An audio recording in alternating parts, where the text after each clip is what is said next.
निर्बीज नहीं है।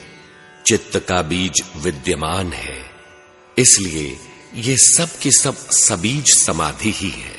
इन 4 प्रकार की समाधियों में भी निर्विचार समाधि के निर्मल हो जाने पर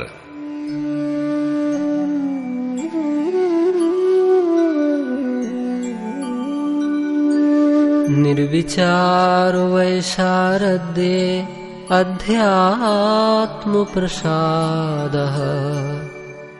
निर्विचार समाधि अत्यंत निर्मल होने पर योगी में अध्यात्म प्रसाद, आत्मिक विभूतियां भली प्रकार प्रसारित हो जाती है। सनातन पुरुष अजन्मा शाश्वत जिन विभूतियों वाला है, वे सारी विभूतियां योगी को प्राप्त हो जाती हैं। आत्मा का आधिपत्य स्थापित हो जाता है। आत्मिक विभूतियों का सारा प्रसाद उसे प्राप्त हो जाता है। अब कोई विभूति उससे अलग नहीं है। उस समय योगी की बुद्धि ऋतंभरा होती है।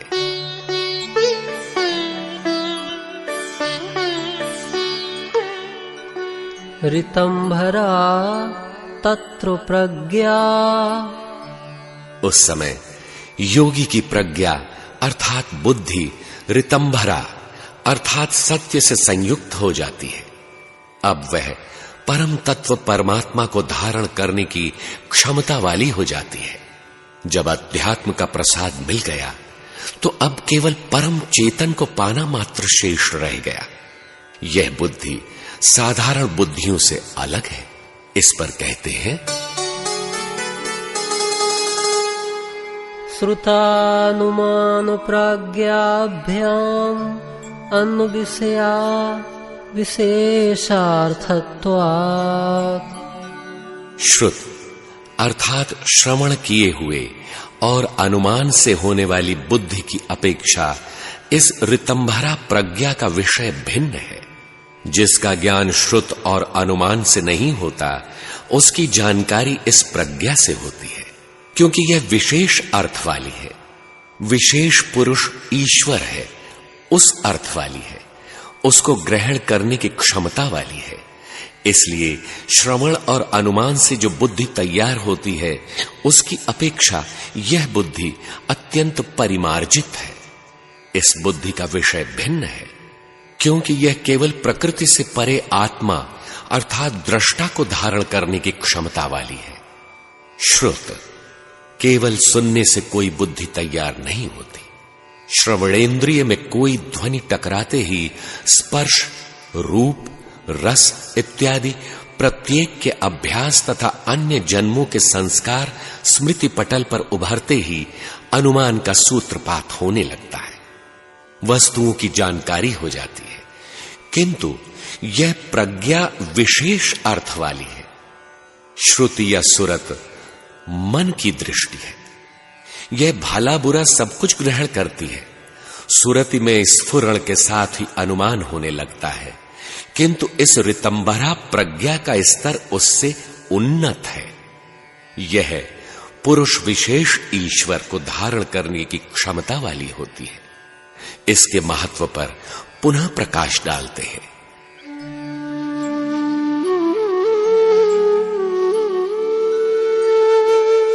तज्जः संस्कारोन्य संस्कार प्रतिबंधी।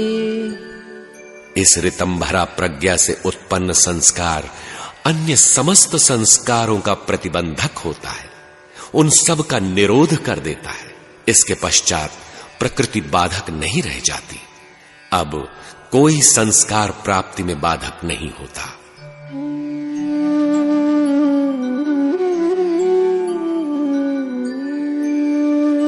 तस्यापि निरोधे सर्वनिरोधान् निर्बीजः समाधिः। ऋतंभरा प्रज्ञा से उत्पन्न संस्कार भी जब शांत हो जाता है, उस समय सर्वनिरोध के साथ निर्बीज समाधि हो जाती है। ऋतंभरा प्रज्ञा के प्रभाव से जब अन्य समस्त संस्कारों का अभाव हो जाता है, उससे उत्पन्न संस्कार ईश्वर को धारण करने की क्षमता वाला हो जाता है। वह ईश्वर मिलकर इस संस्कार को भी शांत कर देता है। इस प्रकार संस्कारों के बीज का सर्वथा अभाव हो जाने से इस अवस्था का नाम निर्बीज समाधि है। इसी को कैवल्य पद, कैवल्य समाधि भी कहते हैं। निष्कर्ष, योग दर्शनकार महर्षि पतंजलि ने इसके 4 पादों में प्रथम पाद समाधि पाद में योग निरूपण के क्रम में बताया कि योग एक अनुशासन है। अनुशासित किसे करें? उन्होंने बताया, चित्त की वृत्तियों को अनुशासित कर ही लिया तो उसका क्या लाभ है? महर्षि ने बताया, उस समय दृष्टा की स्वरूप में स्थिति हो जाती है। क्या इसके पूर्व दृष्टा स्थित नहीं था? क्या दृष्टा मलिन था? महर्षि बताते हैं, इसके पूर्व जैसा वृत्तियों का प्रवाह था वही दृष्टा का रूप था। वृत्तियां अनंत है। समस्त वृत्तियां 2 प्रकार की होती है, क्लिष्ट या अक्लिष्ट।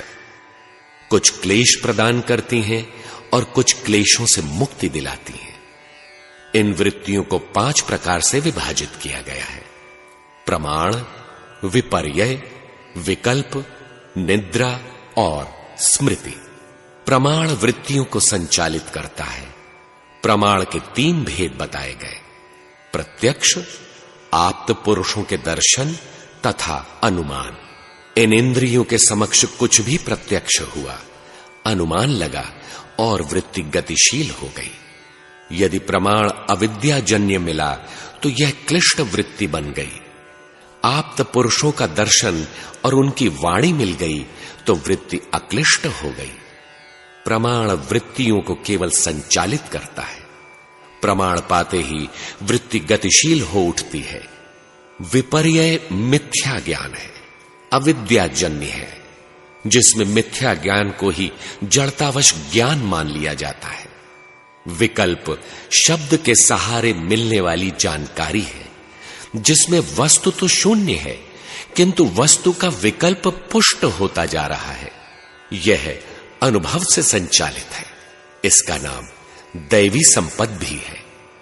किंतु प्रमाण विपरीत मिल गया तो यह वृत्ति क्लिष्ट हो सकती है।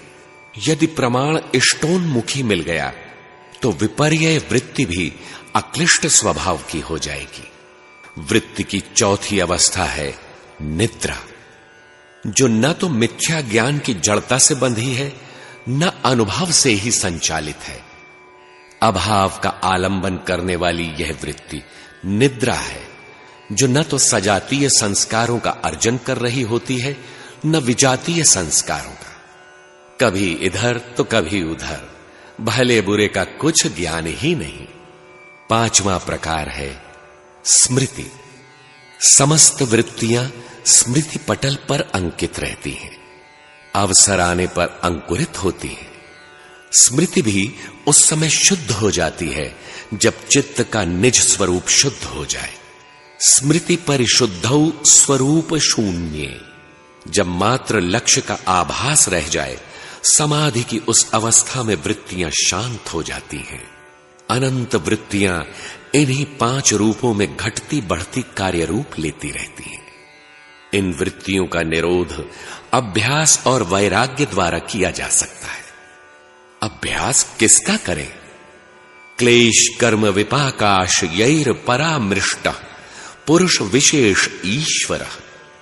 अभ्यास का आश्रय ईश्वर है, उसका नाम प्रणव है। ओम का जप करें और उस ईश्वर का ध्यान धरें। इससे अंतराय अर्थात विघ्न शांत हो जाएंगे।